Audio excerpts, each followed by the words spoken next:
Hello viewers, this is Mark here, and no, your eyes are not deceiving you. Today we are soaring above the plains of PU into the stratosphere, which is known as rarely used. Now, I wanted to upload this battle despite the fact that I do make some rather questionable plays near the end of it, especially because it shows off one of my Pokemon really well in a sort of mini sweep. And see if you can guess from the team preview here which one it is going to be. It's quite an interesting thing that happens. On my opponent's side of the field, the big threat has got to be that Gallade. It's such a huge attacker. On my side of the field, well, I'll introduce them to go along, so let's jump straight into it. So, I lead with Rotom here, as my opponent also does the same thing. Now, I don't know if this is going to be a Choice Scarfer, Choice Specs, or Life Orb like my own Rotom, so I decided to stay in here, as I am timid and I will outspeed any Unscarf variant. But as you can see, he outspeeds me and just clean takes me out, so any of you who guessed Rotom, he was very, very short-lived. Now, there was no recall, so I know he is Scarfed, which means that I can just safely switch into Aggron here. I resist the Shadow Ball, he kind of has to switch out. So on the switch here, I can just go for the Rock Polish, as I am a Life Orb Rock Polish variant of Aggron, as he just switches out into his Quillfish, which does usually do a good job of walling Aggron. But this is Aggron the Power, who, as you'll see here, the Earthquake does at least 50%, and that is a very, very solid hit to a presumably max HP, max defense Quillfish. So he just gets to fire off the Thunder Wave. That's not too much of a problem, as I do have the Heal Bell on Gardevoir, so I may still be able to come in and just get that paralysis off me. He has to switch here because he probably can't take another Earthquake, so he switches out into his Clefable here, which is his other wall, the special defensive wall, and I predict that and just switch out into my Slowking. And yes, that is right, any of you predicted Slowking at the start of the video, you have just won, and your prize is that you get to witness the visual feast penetrating your retinas that is a physically offensive Slowking. What the fuck? Now, he actually stays in here with Clefable as I just get off the Trick Room. Now, usually Slowkings, they are especially offensive if they are going to be offensive. Most of the time they're usually especially defensive, but he's probably just wondering, you know, what can Slowking really do to Clefable? It's got the Magic Guard, so Toxic isn't really going to be doing anything. It's got the good special defense and HP, but I can just pound my belly, and that makes me, for some reason, ultra offensively strong. And after that size of toss, I comfortably live after lefties with 45 HP, and I can just fire off that +6 attack Drain Punch. Now, I actually calced this, and I think it was enough power to kill 4 Clefables continuously. So if there was 4 of them lined up there, that Drain Punch would have just gone right through all of them, and it gets me comfortably back up to about 50%, 55%. And Clefable goes down, and now he's probably thinking here, something has to die. Slowking is just going to go on a rampage here with this Trick Room up, as he sends in the Quillfish. He thinks he can live a Drain Punch, but no, I am also carrying the Zen Headbutt, which is just going to clean take out that Quillfish. I don't know how many it could have taken out now at +5, but probably another Quillfish at least. So I still have 1 turn left of Trick Room, which means something else has to die, as he sends in the Druddigon. Now, I was actually thinking he might go for the Sucker Punch here, but he doesn't seem to be carrying it, or maybe he was predicting something else, which means I can just go for that Drain Punch, and that will clean take out Druddigon there. The crit totally did not matter in any way, shape or form, as it will get me backwards to full, or near full after this Rough Skin. So that is 3 down now to Slowking. He is just punching his way through my opponent's team. He is climbing a mountain of bodies with Druddigon now at the top, as I'm pretty much back at full here after lefties. So he just goes into the Gallade. Now that Trick Room has worn off, he will outspeed me. He can just go for that super effective Leaf Blade, but it isn't stab, so it won't be it won't OHKO me here. It actually does about 50%, and I can just fire off that Drain Punch, get myself back up to 50%-ish. Gallade actually takes that really, really well, considering its defense and HP aren't really that great, and I am at +5 even if it is a resisted hit, but it doesn't matter, I can get up to round half HP.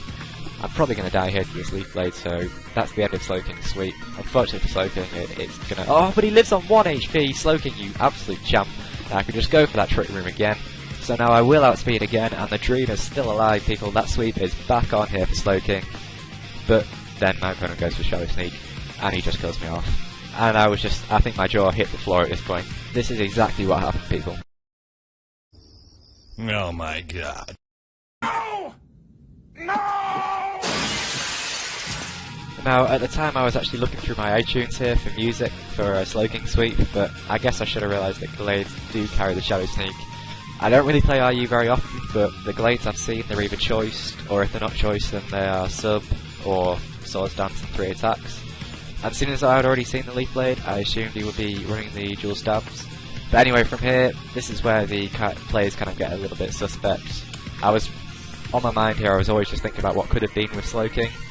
Now here, he goes for the Stone Edge on my Glaceon, which is Choice Scarf. I actually thought the switch to Sand Slash there to take the Stone Edge was a bit too obvious, and he would go for the Waterfall predicting that, but no, he just makes a safe play, goes for the Stone Edge, but that's not a problem. I can just go into aggro here, and seeing as though I am paralysed and the Trick Room is still up, I can just outspeed him and just clean take him out. That's not going to be a problem. He goes for the Aqua Jet, but it doesn't do very much with Aggron's great base defense. But however, Trick Room does run out here, and a paralysed Aggron is going to be no use for now.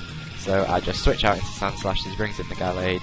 I can just easily take that close combat. Sand Slash's defense is very, very good. It's not quite as good as Aggron's, but it's still very, very respectable, as he does about a third here after lefties, and his defenses are drops. Now at the time, I was still thinking about Slowking and what could have been, and you know, I just wanted him avenged. I wanted this Gallade dead. I can't believe he could have killed Slowking in that situation after he was doing so well, and I just make the really, really obvious earthquake, knowing that he's still got the roasting. I should have gone for the knockoff. That was the safer play, but unfortunately, you know, what could have been. So I have to switch out here. I go into my Aggron as Death Fodder, seeing what he wants to lock himself into, as he just goes for the hidden power grasp presumably, because he's going for it on the Sand Slash, which is going to do a really good amount. Aggron does live it though, but unfortunately I'm not going to be able to outspeed, as he just goes for it again. Now, this does give me the opportunity to go into Gardevoir, who is a great special defensive wall, really, really underrated, especially in RU, even though it is an NU Pokemon. Rotom isn't going to want to stay in here. It's going to be a losing battle against Gardevoir, as he just goes back into Gallade, his only other remaining Pokemon. As I go for the Thunder Wave, that also was a pretty bad play. I should have just gone straight for the Psychic, looking to get any damage off, as now he does reveal he is a Lumberry set, and he is Swords Dance obviously.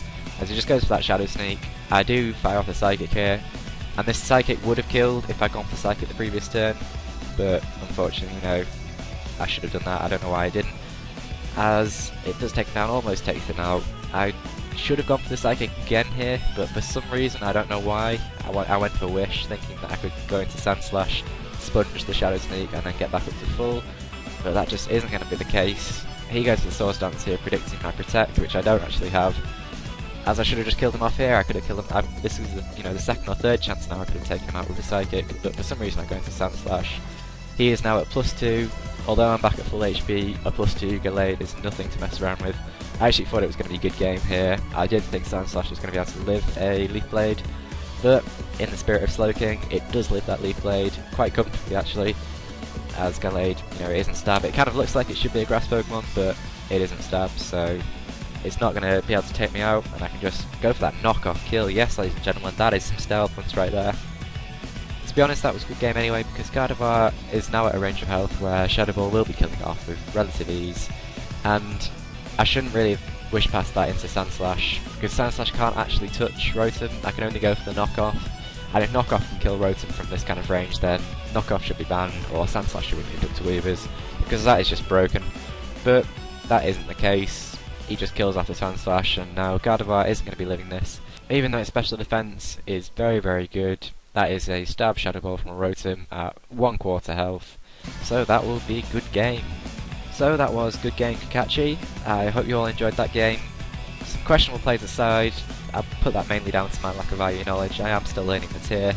I felt this game should be uploaded because of the physical Slowking sweep in the middle there. You don't really get to see the physically offensive Slowking variant very often. It is a very good set because it's so unexpected. Like I say, if they are going to be offensive, it's always specially offensive.